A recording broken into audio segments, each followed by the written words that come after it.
Malam pertama, aku menyaksikan langsung rapat paripurna yang indah antara putraku dan Puput. Kejadian itu memicu naluri pribadiku. Namun, godaan yang sebenarnya dimulai ketika Rangga, putraku, harus pergi keluar kota selama 2 minggu dan menitipkan istrinya padaku.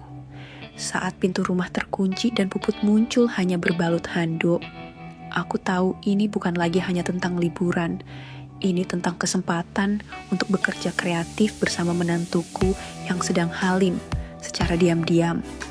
Malam itu, kami menemukan bahwa kami berdua berbagi hobi yang sama, menonton film aksi Jepang dan bekerja kreatif. Maukah kau tahu bagaimana seorang ayah mertua berhasil mengantar menantunya ke puncak merbabu saat putranya tak ada di rumah? Nama menantuku adalah Puput dan suaminya Rangga.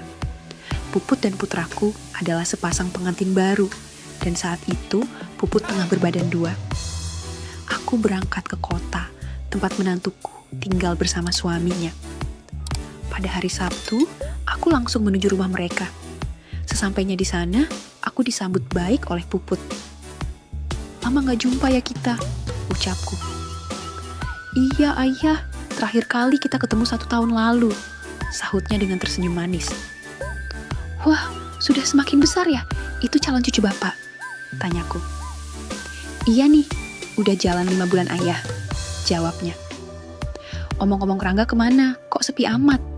tanyaku. "Dia lagi kerja, bentar lagi juga pulang kok," jawabnya. "Oh iya, kamar ayah sudah saya siapkan di belakang ya?" tambahnya. Aku memang memberitahunya kalau akan datang, karena aku yang sudah hidup sendiri tanpa istri, terkadang merasa jenuh jika hanya berdiam di rumah saja. Sehingga, di saat ada cuti kerja, aku biasanya memang pergi berlibur atau mengunjungi putraku dan istrinya ini. "Baiklah, kalau begitu bapak langsung ke kamar ya," sahutku pada menantuku yang hari itu tampak begitu menarik di mataku. Sesampainya di kamar, aku langsung tiduran. Tiba-tiba saja, seperti ada yang menghampiri pikiranku. Aku langsung berimajinasi dengan Puput yang lagi berbadan 2 itu. Alangkah cantik dan menawan banget dia. Gimana ya rasanya kalau aku bercukur-cukur dengannya? Pasti mantap, batinku dalam hati. Aku pun ketiduran. Entah berapa lama aku tertidur, tiba-tiba aku dibangunkan oleh Rangga. Dia membangunkanku untuk mengajak makan malam bersama-sama. Kami pun langsung makan malam bertiga. Puput, Rangga, dan aku. Selesai makan malam, aku pamit untuk melanjutkan tidurku. Karena masih mengantuk dan capek habis perjalanan jauh tadi siang. Aku langsung pergi ke kamar untuk tidur. Di tengah malam, aku terbangun karena kebelet ke kamar mandi. Setelah selesai dari kamar mandi, aku mendengar suara wanita yang begitu merdunya. Aku hafal, suara wanita yang seperti itu adalah suara wanita yang sedang bekerja kreatif dengan suaminya. Maka, aku pun langsung mencari sumber suara itu. Dan ternyata suara itu berasal dari kamar Puput dan Rangga. Aku langsung bisa melihat apa yang sedang terjadi di dalam kamarnya. Aku melihatnya dari lubang di atas pintunya, dengan berdiri di atas sebuah kursi. Dan ternyata, yang kulihat adalah menantuku yang sedang bercukur-cuk awok-awok dengan suaminya. Sungguh, sebuah pemandangan famorgana yang sangat indah. Aku melihat mereka berdua bekerja kreatif dengan sangat serius dan menggunakan teori-teori yang berlaku. Tak terasa, aku sudah menyaksikannya gameplay multiplayer selama 1 jam sambil berdiri di atas kursi itu. Setelah melihat gameplay dan jurus-jurus itu selesai, aku pun langsung pergi ke kamar mandi lagi untuk menuntaskannya di sana. Karena aku benar-benar terbawa suasana dengan apa yang kulihat di dalam kamar menantuku yang cantik itu. Sehingga aku merasa harus bekerja kreatif secara mandiri di dalam kamar mandi untuk menetralisirkannya. Setelah selesai, aku langsung pergi tidur kembali di kamarku. Pagi harinya, aku lihat Rangga lagi bersiap-siap untuk berangkat kerja. Tiba-tiba, Rangga berkata kepadaku sebelum berangkat, "Ayah, titipin Arsi." "Ya, saya mau keluar kota hari ini karena ada tugas kerja selama 2 minggu." "Iya, Rangga," ucapku. Setelah Rangga pergi, aku sempat berpikir apa yang akan terjadi nanti selama putraku di luar kota. Karena dengan kepergiannya itu, secara otomatis aku dan menantuku akan berdua saja di rumahnya. Setelah Rangga pergi, aku pun keluar rumah sebentar untuk cari rokok. Begitu aku pulang, aku ketuk pintunya karena terkunci. Lama sekali, menantuku datang untuk membukakan pintu. Setelah 10 menit, Puput pun datang membuka pintu. Saat itu, menantuku hanya memakai handuk. Tentu saja, hal itu membuat aku jadi bengong melihatnya yang dalam kondisi begitu. "Hah, ayah lihat apa sih? Kok bisa sampai bengong begitu?" tanya menantuku itu mengagetkanku, seraya tersenyum manis. "Hehehe, iya itu indah banget, Nduk," jawabku dengan malu-malu mau, seraya melangkah ke arah kamarku. Sesampainya di kamar, aku masih saja terus berimajinasi menantuku yang tadi hanya berhanduk itu. Aku pun langsung saja membuka HP-ku dan segera menonton film Jepang yang dibintangi aktor terkenal seperti kakek Sugiono yang memenuhi ruang HP-ku itu.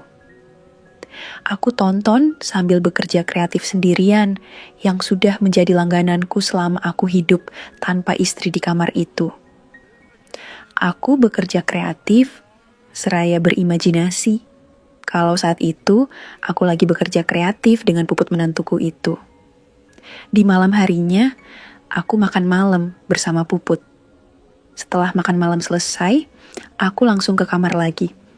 Pada jam 9 malam, aku keluar kamar dan alangkah terkejutnya aku dengan apa yang kulihat ketika itu. Puput saat itu lagi menonton film Jepang di ruang tamu sambil bekerja kreatif, seperti yang biasanya aku lakukan. Aku langsung menghampirinya dari belakang dan berusaha untuk membantunya. Mendapati hal itu, menantuku sempat terkejut. "Bapak, apa yang Bapak lakukan?" tanya menantuku dengan mata yang sayu. "Tenang, Nduk, Bapak akan memberikan apa yang kamu inginkan malam ini," jawabku sambil terus membantunya. Menantuku pun nampaknya setuju, karena dia tidak melarang, tetapi malah sebaliknya. Secara konsisten, aku terus berusaha untuk membantu menyelesaikan pekerjaannya. Dan sepertinya, usahaku itu berhasil. Puput semakin sering memanggilku dengan suara yang begitu syahdu, sebagai tanda kalau dia senang. Mendapatkan suasana yang seperti itu, aku pun langsung pindah ke sampingnya. Aku langsung berlaku seperti putranya saja. Setelah beberapa lama kemudian, aku pindah ke depannya sambil jongkok, karena saat itu menantuku berada di sofa. Menantuku yang tahu apa yang akan aku lakukan pun segera memberikan jalan dengan melebarkannya. "Wow, sungguh indah," gemamku. Ketika aku mendekatkannya, tercium aroma khas yang sangat disukai oleh kaum Adam itu. Tanpa menunggu lama, aku pun segera bekerja kreatif untuk menantuku, yang malam itu begitu mengharapkannya. 5 menit aku di posisi itu, dan menantuku itu berhasil mendapatkan untuk yang pertama kalinya sebelum aku sempurnakan. Kami beristirahat sejenak untuk sekadar mengumpulkan tenaga. "Pindah ke kamar yuk, Nduk," bisikku. "Iya, Pak, tapi gendong ya," jawabnya. Aku langsung menggendongnya menuju ke kamarnya. Selanjutnya, aku pun bertanya, "Sudah siap, Nduk?" ucapku sambil jariku menuju ke alat kerja kreatifku. Ternyata menantuku memang cerdas. Dia mengerti maksud dari apa yang aku katakan itu. "Baiklah, Pak. Bahagiakanlah aku malam ini ya," ucapnya seraya bergeser untuk mengatur posisinya. Semua yang aku kerjakan saat itu diikuti oleh suaranya yang semakin sering dan semakin syahdu saja terdengar di telingaku. Sehingga membuatku semakin bersemangat untuk mengantarkan menantuku yang lagi berbadan dua itu ke puncak merbabu malam itu. Lebih cepat pula, serunya. Aku pun langsung mempercepatnya seperti mesin jahit, sesuai dengan pesanannya. 5 menit kemudian, menantuku itu pun sudah mendapatkannya untuk yang kedua kalinya di malam yang indah itu. Pagi harinya, aku terbangun dan ternyata Puput sudah tidak ada lagi di sampingku. Setelah aku cari, ternyata dia ada di dapur. Dia sedang menyiapkan menu sarapan pagi. Aku pun menghampirinya. Kulihat Puput hanya memakai daster. Aku langsung saja berusaha membuatnya dan ingin kembali di pagi hari yang cerah itu, secerah hatiku. Ternyata menantuku memberikan respons yang aku harapkan, sehingga kami pun bekerja kreatif dan teori-teori yang berlaku di dapur itu. Setelah itu, kami memutuskan untuk sarapan bersama. Selama aku di rumah itu dan suami dari menantuku itu masih di luar kota. Kami berdua seperti layaknya suami istri saja.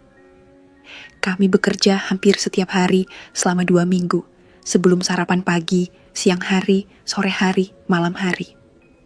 Kami berdua, tanpa mengenal waktu dan rasa bosan, terus bekerja dengan penuh rasa cinta dan kasih. Minimal, kami bekerja 2 kali sehari. Entah itu di ruang tamu, di dapur, di kamar mandi, di kamar Puput, atau di kamarku. Kami bekerja selama 2 minggu, dan akhirnya Rangga pun pulang dari luar kota. Dia tidak tahu apa yang sudah kami kerjakan selama 2 minggu itu tanpa dirinya. Kadang kami masih bekerja ketika Rangga berada di rumah. Kami bekerja kreatif secara diam-diam, yaitu ketika Rangga kerja, atau pada malam hari ketika Rangga terlelap tidur. Pernah kami bekerja setelah Rangga dan Puput bekerja, karena Puput belum tuntas pekerjaannya saat dengan Rangga.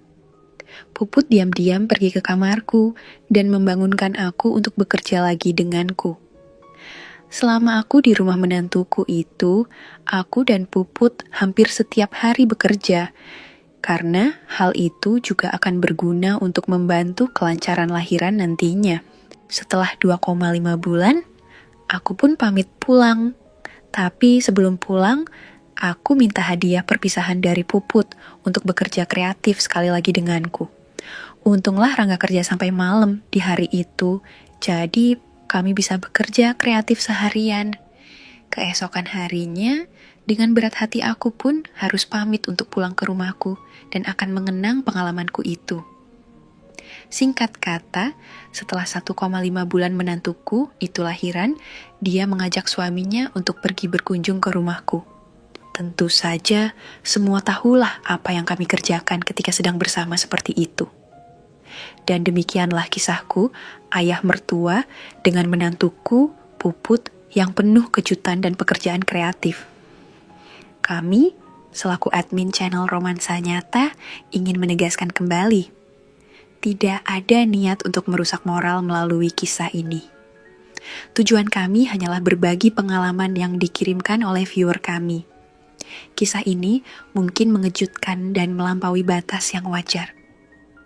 Dari pengalaman ini, kita diajak untuk melihat bagaimana keadaan hidup sendiri, kelelahan emosional, dan kesempatan yang muncul dari kepergian anak dapat menciptakan sebuah situasi yang sangat rentan. Pesan yang paling penting adalah kesadaran diri dan menjaga batasan. Kehidupan tanpa pasangan memang bisa memicu kejenuhan, namun kita harus mampu mengontrol imajinasi liar dan keinginan yang muncul. Menjaga hubungan dan kehormatan keluarga adalah hal yang utama, dan kita semua harus belajar dari kisah ini. Ingatlah selalu, channel ini hanya berbagi pengalaman yang tentu saja tidak untuk ditiru. Ambil baiknya dan buang buruknya dari cerita kisah ini. Semoga hal seperti ini tidak terjadi kepada kita semua, dan semoga kita semua dilindungi dari mara bahaya. Amin ya Rabbal Alamin. Bagaimana pendapat Anda tentang kisah ayah mertua dan menantunya Puput ini? Ceritakan pengalaman atau pandangan Anda di kolom komentar di bawah.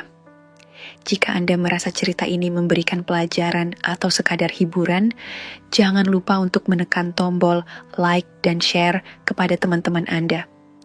Dukung terus channel Romansa Nyata agar bisa terus berbagi kisah nyata yang penuh makna dan pelajaran hidup. Tekan tombol subscribe dan nyalakan lonceng notifikasi agar Anda tidak ketinggalan setiap cerita baru kami.